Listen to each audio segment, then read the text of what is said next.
In order to escape the police, a gang member threw the drugs into the hands of an old woman. However, the old woman did not call the police. Instead, she returned the drugs to the gang leader. The old woman then said that she wanted to join the gang and deal drugs. She explained that all of the leader's men were on the police's blacklist, but she had no criminal record.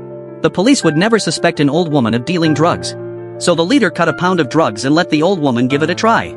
Then she disguised herself and went around asking passersby if they wanted to buy drugs. The others thought she was sent by the police and dared not buy any.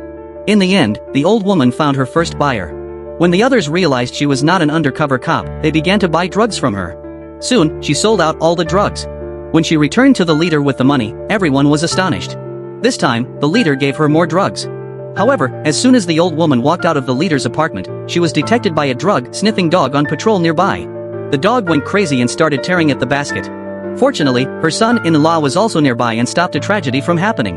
For her safety, the son-in-law also thoughtfully carried the basket and escorted her home. In the following days, the old woman frequently appeared in places where gang members gathered. A few days later, she became the biggest supplier. One day, she was stopped by other drug dealers. They not only took her goods and money, but also threatened her not to sell there anymore. However, the old woman did not give up. She mixed eggs with drugs and made little cakes. Her friends all said the cakes were delicious. In just a short morning, all her cakes were sold out. Then she returned to the leader with the money.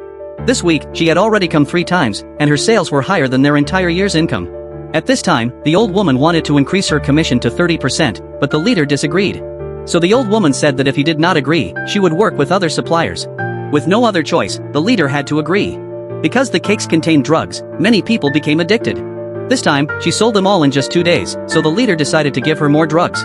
The old woman knew she couldn't sell so many by herself, so she invited gang members to her home to help sell the cakes and paid them 15% of the earnings as a reward. From then on, people kept coming to the old woman's house to buy cakes, and soon she became a millionaire.